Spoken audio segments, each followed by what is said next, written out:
introduce myself. My name is Steve Mason. I am the fire chief for the City of Wilmington Fire Department.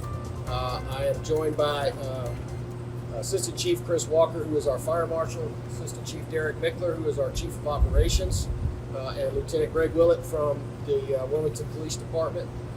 I think you guys probably know the general story, but yesterday afternoon, a little after 11 o'clock, we responded to a motor vehicle accident that had struck a building and ruptured a gas line. This was a commercial building. As a result of the accident, the building was quickly filled with gas from a 2-inch line. Initial crews arrived on scene. The vehicle had left the scene. They were going through our standard response protocols of making sure the building, the first and second floors, had been evacuated, that no one was in there, and we were actively monitoring for flammable limit levels of natural gas inside the building. A couple of our crews immediately began detecting what we call action or alert level natural gas or lower explosive limit readings in the building. They radioed that to command that they would be evacuating. Another unit inside the building was also reporting elevated levels of gas in the building. Shortly after that, the explosion occurred. What was expressed to me by some of the guys that I was visiting with in the hospital yesterday, that there were 2 explosions. I don't really know how to verify that. I don't really know if that was necessarily the case. It certainly was possible. What could have caused that? That building was being pressurized with gas coming out of that 2-inch line at about 60 psi. So the damage to the gas piping, the regulatory piece of that piping, if you will, that takes it from street pressure to a low pressure going into the building, was damaged. So unbeknownst to our guys at the time, we had that building was filling up with gas very quickly.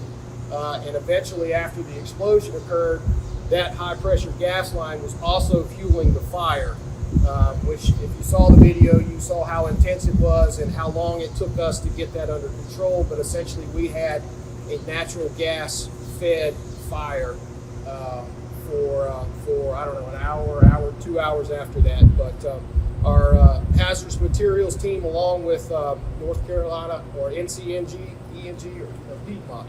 Piedmont Natural Gas, we worked together on scene. We were able to get that leak shut down, and then that kind of converted things over to a little more manageable scene. At that time, we ended up having a commercial structure fire. So we were on scene until about 7 p.m. last night. The fire marshal's office and the police department have performed an investigation of the building. We do have some updated information today with regards to injuries. Late yesterday afternoon, when the Wilmington Police Department's bomb squad arrived and assessed the building, they recommended that we send all of the folks who were exposed to the blast to be examined for concussion injuries. So that resulted in us sending 3 additional firefighters to be checked out.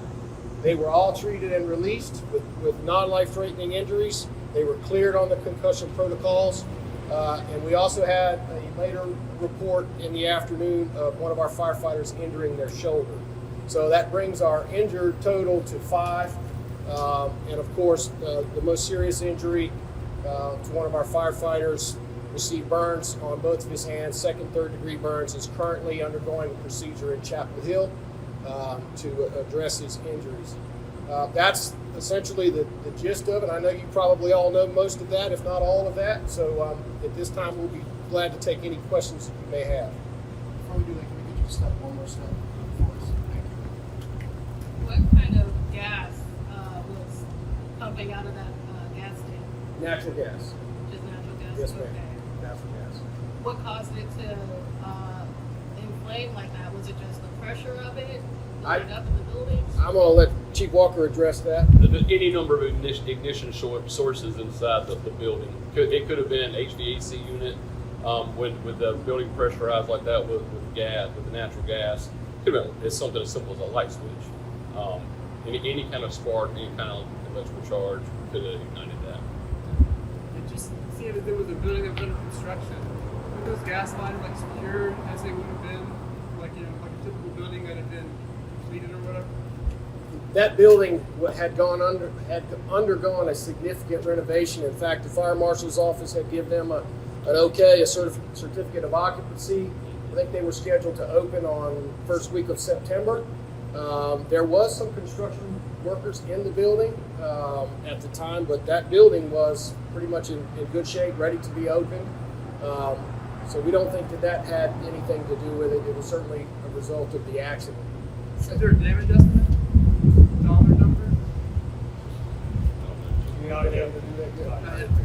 Yeah, it will be substantial. That building is Building it's a done total forever, loss. or Yeah, absolutely. Yeah. So that driver was able to take out that gas line essentially by veering out of his lane. Was the gas line that was ruptured exposed in any way? Was there? Do you know what I'm trying to say? Was there? Sure, anything sure. protected? If you ride by there and look at it, you can still see it. It's damaged, but it's still there. But it's essentially about 35 feet off the road. 32 feet up. And it is connected right to the side of the building. So, it's certainly possible that it could be struck, and that's unfortunately what happened. But yeah, it was exposed enough to where, given the right circumstances, it could be damaged like that. Is that normal? Do you caution against this? I know you had no control over where that was placed, but Right. in the future, how would you respond to something like this? Well, there is you want to talk about the fire Sure. code and how that relates to how that stuff works? Sure. So the gas is related to basically is regulated by the Department of Agriculture. Doesn't really fall under the fire code. However, we do utilize like NFPA 58, but the standard for vehicle protection against impact, collision and what have you, is actually 10 feet of separation, and would be 35 feet. The lines were in compliance as far as their distance from the roadway. And my question would be for Lieutenant Willett. So we heard in court that this individual was under the influence of nitrous oxide. Can you tell us anything else about what he was doing, or what condition he law enforcement believes he was in? As far as any kind of specifics, if they said nitrous oxide, that's what I go with. But so what he was doing is commonly referred to as whippets. We do see that from time to time in impaired driving cases and in traffic collisions. It's where people are doing anything from huffing keyboard cleaner to CO2 cartridges, things like that. Whatever displaces the oxygen from the brain gives them a high. It obviously impairs their ability their cognitive ability and their ability to operate any kind of heavy machinery, which a car is. And so as far as specifics on what Mr. Beach was using, I do not know, but I do know it fits the criteria for huffing. Does this change anything for Wilmington Fire moving forward when you respond to calls about natural gas? I know you guys recently posted on Facebook about an incident that happened in the 80s that changed the way crews respond to incidents. What does this change, if anything? Well, at this point, we haven't conducted what we call a post-incident analysis. So Chief Mickler, along with our safety officers, will get together. They will collect all of the information that we have about the scene, from the 911 tapes to looking at our response times, our deployment, and basically getting all the companies together and going through a minute-by-minute reaccount of the situation. And what we will do in that process is, one, identify, did we operate the way we trained? Are we operating within our guidelines? Did we do everything that we should have done in order to mitigate this incident? And from that, we'll determine, are there lessons learned? How do we do better next time? How do we get better if this event occurs again? We run gas leaks on a weekly basis. It is a very routine call for us, and this call actually started out very much like that. So we are essentially very experienced with running these calls and doing our atmospheric monitoring and securing the scene and providing protective hose lines when necessary. And so to answer your question at this point, I don't know that we've identified anything at this point that we think we need to address or change with regards to our response policies. But I'll certainly let Chief Mickler chime in on that. That's his shop. Sure. So we've definitely changed stuff since that major accident occurred several years ago, even including how we show up in our gear. So we're very fortunate that our firefighters were in full gear They were on respiratory as well too, so they had their mask on. They were breathing off their tanks, and because of that, that limited any danger to their respiratory tract as well too when the explosion took place. But the men and women still have a job that they have to do, and that's to be here for our citizens and to go out when we get a call and to make sure the building is evacuated. This was such a unique situation in which not only was the gas line ruptured and hit, but it was actually pushed into the inside of the building, and so that 60 psi of gas was just pumping directly in there. That was an unknown to us when we first arrived on scene. And I guess our first priority is just making sure everybody is evacuated out of that building. And within minutes of them getting to the second floors when the explosion took place. They also carried with them and had in place atmospheric monitoring, very similar to the ones that even the gas company carries, that are high-end level gas monitoring that reads parts per million and reads, as Chief Mason mentioned, as far as the lower explosive limits. And as soon as those triggered on the meters themselves, within seconds is when the explosion actually took place. So it was very rapid change. Those firefighters were on the second floor at That the is time of correct. the explosion. Could any of you speak to, maybe you've spoken to any of those injured firefighters? What are they saying about that? That's pretty serious. I did not mention the Mayday. When I gave the overview of the situation, one of the critical elements of this whole response and our reaction to it was the Mayday. So maybe I think if you address the Mayday situation, that might answer your question. So first crews arriving on scene, again, their first objective is to make sure that the scene is safe and that we can get anybody evacuated out of the structure. And so they're going to go in there, as I just spoke about, with their meters and just make sure the building is clear. When that took place and they saw the explosion and felt the first loud bang happen, they initiated an immediate mayday. And so that clears all radio traffic, and that allows the commander on scene to immediately get things into action to make sure we can locate those individuals and safely send crews in there to grab those individuals and pull them out. In this situation, as we were getting folks ready to go inside, they were able to self-rescue, but some of our injuries took place because of this. With them all being on the second floor, they had to bail out of the second floor windows. You've had a chance to show the pictures of the actual building itself. The entire thing exploded. And so when they came out of that second floor is where some of the shoulder injuries and the knee injuries and the sprains and things like that took place. Just in terms of timeline, y'all knew like immediately that there was a gas leak, but you just didn't know at first, like it was the high pressure situation inside the building, right? That is also accurate. We knew that there was a impact that took place to the gas device itself, to the meter, but to what level it took place. Something else that may have not been shared up to this point is that within the building itself, they had 3 large oxygen tanks, 120 gallons apiece. So a total of 360 gallons of oxygen were on the second floor as well, in similar close proximity to where that gas leak took place. And so after the fact, we were able to look at those tanks and see that the hoses were also burned off. And so that also helped to accelerate and feed the explosion and the fire as well too. What's that? What are those things for? That'd be a question for the veterinarian type establishment, but I'm sure something to do with their medical assessments and their needs that they would be doing for the animals and such. Have you spoken to any of the injured responders, family members? Have they said anything to you or reached out? Absolutely. So we've been in close contact with all of those folks. I'll first like to just start with just sharing our appreciation for this amazing community of ours. Folks throughout the entire state and even beyond the state of North Carolina that have just outpouring of just love and care for our folks. So we appreciate all of those folks doing that. The men and women of this organization love everything that they do about being a firefighter. And when they show up every day, any given day, they could be going to any type of emergency like that. And so when that happens here locally to our folks in Wilmington, it's a huge impact. And so, yes, we have spoke to those individuals, including the one that's now at the UNC Burn Center. My hope is that he just got out of surgery here in the past hour.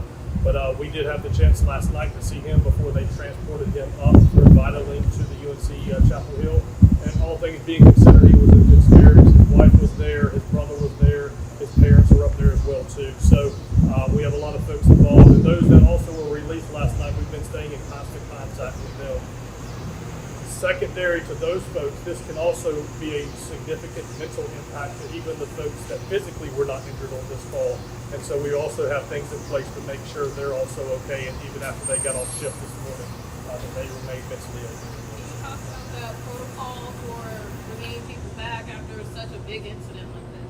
Absolutely. So it's multi-part. So our organization has really established and set the lead with peer support and making sure that we look after our own, because if our own are not healthy, then it's really hard for them to be successful when they come to work. And so we have an incredible peer support program where we actually have peer support dogs that are on shift and even ride the fire trucks, and they're assigned to credentialed and certified peer support individuals that can come in. So we brought those in. Our partnership and collaboration with Paws for People are bringing in the puppies to help to kind of like de-escalate and just try to like help folks get to the other side mentally of those impacts. We'll be working with the Public Safety Division for the state of North Carolina in the next week or so to bring in their critical incident stress debriefing team as well too. So it's multifaceted as far as all those components coming together that we really pay attention to and make sure all of our folks have all the needs that they have fulfilled. How would you rate your response? We're only one day out, of course, but in general, Chief, how would you rate the response? So, I think that the men and women from the Wilmington Fire Department performed exceptionally well yesterday. As a fire chief, the worst words that you can hear come across the radio are Mayday, Mayday, Mayday. I was here in the building when I heard that call come in. I heard the panic in the voices of the young man that transmitted the Mayday rather. My mind immediately goes to a bunch of different dark places about what could happen and what has possibly happened, and not understanding at the time what was in the building and whether it was still vacant, and how many casualties or possible fatalities do we have. And so all of those things were rushing through my mind, but everybody immediately sprung to action. We were essentially in Rebecca's office when that radio traffic came across. The captain that was in the office with us immediately came down to Engine 1, got his crew. They responded ahead of the dispatch. The station was emptied in a matter of seconds. I reached out to our partner with New Hanover County Battalion 3 and said, all right, the city's, we're drained on resources. We need to get the city back covered as well as the county. Our incredible partnership, automatic aid partnership that we have with New Hanover County Fire Rescue helped us get things back up and running. And from there, everything just started clicking into place. Our law enforcement partners were there and playing their part. We had support from the Office of the State Fire Marshal. They had building engineers that were there helping us assess the integrity of the building and how we could send our people into different parts of the building to get it extinguished safely. The emergency department in New Hanover embraced. Attention Zone 1 Delta, Shop 1, please lodge a greeting call. 911 South 2nd Street, Cross Street, South Street, and White Street. Shop 1, please lodge a greeting call. It's never a day off. So we're gonna have to move, right? The slide's gonna take it.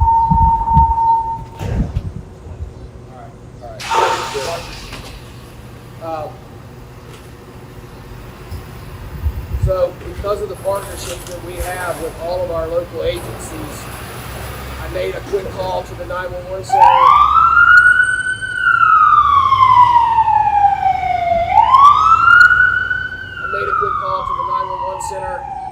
To get in touch with our emergency management coordinator or director at New Hanover County to get our rehab bus out there to take care of our men and women on the fire scene. We quickly established an... Attention Zone 1 Delta, Shop 1, please lodge a greeting call.